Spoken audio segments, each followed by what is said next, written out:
ይገርመኛል። እኔ አንድ ነገር ዲያቆን ዳንኤል ክብረት ወይም ደግሞ የአብይ አህመድ አፈቀላጤ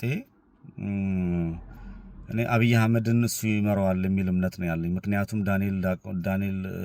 ዲያቆን ዳንኤል ክብረት ድምጻችን ይሰማ በሚለው ፕሮግራም ላይ ሙስሊሞችን ሲያሳድድ እንደነበረ ከሚጽፋቸው ጽሁፎች በተለያየ ጊዜ አሁን ካለው ካድሬ የሙስሊም አመራሮች የብልጽግና ካድሬ የሆኑ የሙስሊም አመራሮች ጋር እንዴት አድርጎ እንዳስታረቀው እንዴት አድርጎ እንደወሰደው ዞር ብሎ መመልከት ተገቢ ነው ያስባለሁ። ወደዚህም አለ ወደዛ በምድር ላይ በኢትዮጵያ ውስጥ ሲጨፈጭፍና ሲገድል የነበረውን ሲያርድ የሚውለውን በምድር ላይ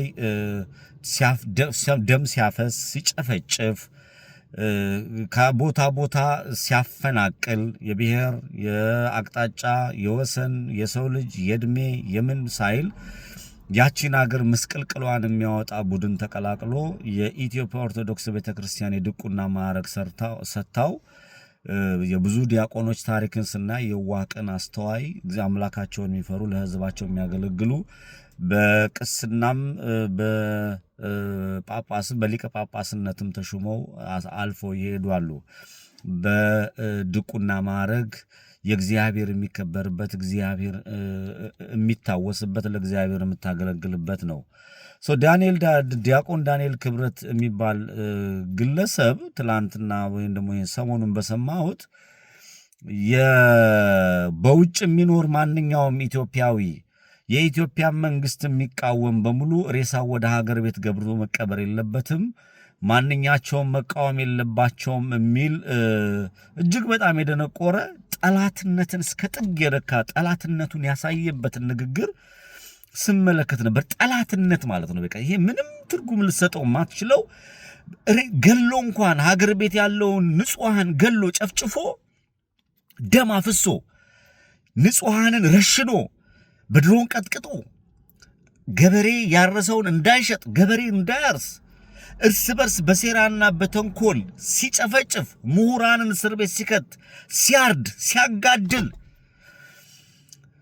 እንደው በቃ ሊገልጽ በማይችል ግፍና መጠን የሰው ልጅ በአደባባይ ሲቃጠል በረሃብ አለንጋ የሚገረፉ በጣም ብዙ ንጹሃን ናቸው። ኢትዮጵያ ውስጥ ነው የማወራው እኔ የብሔር ጉዳይ አይደለም ማነሳው። አሁን ዛሬ ይሄ ብሔር በየአቅጣጫው በጣም ገብቼ ማውራት አልፈልግም።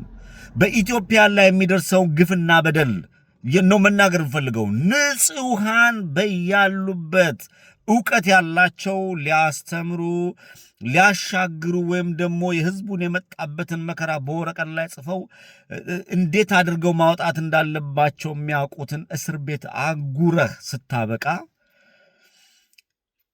የሚናገሩ ሚዲያዎችን አፍነ ስታበቃ የህዝብ ተቋማትን በያሉበት አንደበታቸውን ለአንድ ስርዓት መጠቀሚያ አድርገህ ስታበቃ የሰው ልጅ ሐሳቡን አይደለም ጾታውን እንዲቀይር አድርገህ በአደባባይ እከሌ ብለን የምንጠራቸው በአደባባይ ውርደታቸውን ተከናንበው የሰውነት ተርታን ረስተው በሆዳቸው የሚኖሩ አጋሰሶች እንዲሆኑ አድርገህ ስታበቃ በዛች ሀገር ውስጥ ወጣት የሚባለው ኃይል ወጣትነቱን አጥቶ በየስርቻው ሲርመሰመስ ሲተራመስ ባላስፈላጊ ነገር ጊዜውን ሲያቃጥል የተማረው እንዳልተማረ ሲሆን አዋቂው እንዳዋላቂ ሲሆን ሽማግሌዎች ሲያንሱ ታዋቂዎች ዕውቀት ሳይኖራቸው ሳይሆን ቀርቶ ዕውቀታቸውን በታዋቂነታቸው ሸፍነው እኔ ከሞቱ ሰርዳ ያልቅ ብሎ እንዲኖሩ አድርገህ ስታበቃ ማንም እንዳይናገር አድርገህ በዛች ሀገር ውስጥ ሚዲያውን አንደበቱን እያንዳንዱን ዘግተህ ስታበቃ ነፃነት ያለልን ምንም አታመጣም እስካፍጫ እነግርሃለን ብለን በውጭ ያለን ንጹሃን ስለምንም ከማንም ምንም ጥቅም አልፈልግም። እኔ የጠየቅኩ ያለሁት የንጹሃን ደም ይፍሰስ ነው። ስልጣንም አልጠየቅኩም። ነፍሰ ገዳይ ነህ ጨፍጫፊ ነህ እያልኩ ነው።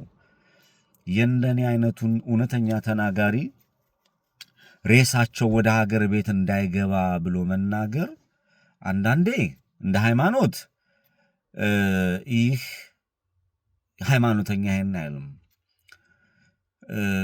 እንደሚያስብ ሰው የሐሳብ ልዩነታችንን በሰለጠነው ዓለም በተለያየ አላምቦትንን ለጥያቄያችን መልስ መስጠት ሲገባ ዲሞክራሲ አለኝ ዲሞክራሲን እማራለሁ ዲሞክራሲን አስተምራለሁ በሚባልበት ከተማ ውስጥ ወይም ደግሞ ሀገር ውስጥ ዲሞክራሲያዊ ነኝ እያላችሁ የዲያስፖራውን ለማፈን ለመከፋፈል ማለት ነው። በጣም ብዙ ይጠይቀኛል። ሬሳ ወደ ሀገር ቤት እኮ አይገባም። አንድ ሰለሞን ቦጋ ለሚባል ሬንጀር ለብሶ ለከፈለው ላረገው ነገር መስዋዕትነት ለሲራው ከጎኑ ቆማለሁ። ግን ባለመብሰልና ባለማወቅ አንደበትን ባለመገደብ ወይም ደግሞ ወርዶ ሬንጀር ለብሶ የአንዲትን ሀገር ሕግ በመጣስ የሄደበትን አቅጣጫ አቃሉ አስተውላለሁ። ሬንጀር ለብሶ ይሄ ውትድርና ከጠየቅ አሳይለም መጠየቅ አትችልም። እንደ ስርዓቱ ማጭበርበሪያና እንደ ስርዓቱ ካድሬዎች መለፍለፊያ ካልሆነ በስተቀር ማለት ነው። ይሄን እንደዚህ አይነት ማጭበርበሪያ ተጠቅማችሁ ሄዳችሁበትን መንገድ በሙሉ እናውቃለንና ይሄ የመናገር መብታችንን ለማፈንና ማስፈራሪያ በመስጠት የሐሳብ የበላይነት ሳይሆን ማስፈራሪያ ድጋሚ እንገላለን የሚል ምልክት ጨፍጫፊነታችሁን በአደባባይ ያሳያችሁ። አብይ አህመድ አንተ ሽመልስ አብዲሳ በአደባባይ እናገኘው ተሻገር ሆናችሁ ንጹሃንን እንደምጨፈጭፉ እንደዚህ ጨፍጫፊ ነን ብላችሁ የምትናገሩ ሰዎች ወደ ሀገር ቤት አትገቡም የሚል ድንቁርና ማምጣት ተሸናፊነት ነው። ማን ቀድሞ እንደሚሞት የማን ሬሳ ከምን በኩል የት ቦካ እንደሚደል ነው። ማን በምን ሰዓት እንደሚወድቅ ማን በምን ሰዓት እንደሚሄድ እንኳን የሃይማኖት አስተማሪ ሰባኪ ነኝ ስትል ነበር። ያንተ ህሊናህን ለሆደ አሳልፈ የሸጥክ ዓላማህ የማይታወቅ ሃይማኖትህን የካድክ ራስህን የካድክ ጥሩ የሆንክ ሎሌ ሬሳችሁ አይገባም አልክ። የማን ሬሳ ቀድሞ ምድር ላይ እንደሚገባ የማን ሬሳ በዛች ምድር ላይ እንደሚራገፍና የማን ሬሳ እንደሚወጣ የማን ሬሳ ወደ ጉድጓድ እንደሚገባ አናቅም። ማስፈራሪያዎችን ሰምቻለሁ። በተለያየ ነው ሬሳችሁ አይገባም የሚል ማስፈራሪያ ቀጥታ የሆነ ይሄንን ምድር ላይ ያሉ ሰዎች ቤተሰቦቻቸውን እየደወሉ ከሀገር ውጭ ያሉትን እባካችሁ ሬሳችሁ አይገባም ተብሏል፣ እባካችሁ የሚሆነው ነገር ትክክል አይደለም ብለው ፈርተው እንዲኖሩ የምታደርግበትን መንገድ እንደሆነ ይህን ማንም የሚያስብና ማንም የሚያውቀው ነው።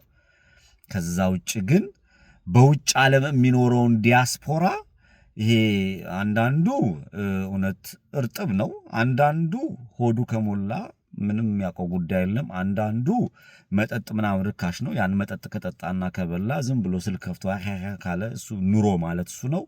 አንዳንዱ አያገባኝም ስለ ሀገሬ ብሎ ኃላፊነቱን ትቶ በቃ ኑሮ የዚህ ነው ብሎ ኑሮውን የሚኖር ልጆቹን የሚያሳድግ አለ። አንዳንዱ ዝም ብሎ ይሄ በቃ የሀገር ቤት እየተመላለሰ እኔ ከበርኩ ሰርኩ አምልቀር እዚህ ዶላር ይሰበስባል። ሀገር ቤት ሄዶ ሲዝናና በእህቶቻችን ላይ ሲጨፍር ቆይቶ ይመለሳል። ያ እንደዚህ አይነት ወራዳ ምግባር የሚፈጽምም አለ። ይሄንን ምግባራቸውን የሚያደርጉትና እንደዚህ አይነት ፈሪ ሰዎች አሉ። ለፊት ለፊት ግን ስለ እውነት ስለ ሀቅ የሚያወሩ ሰዎችን ሬሳችሁ አይገባም ብሎ በአደባባይ መናገር በጣም አሳፋሪ።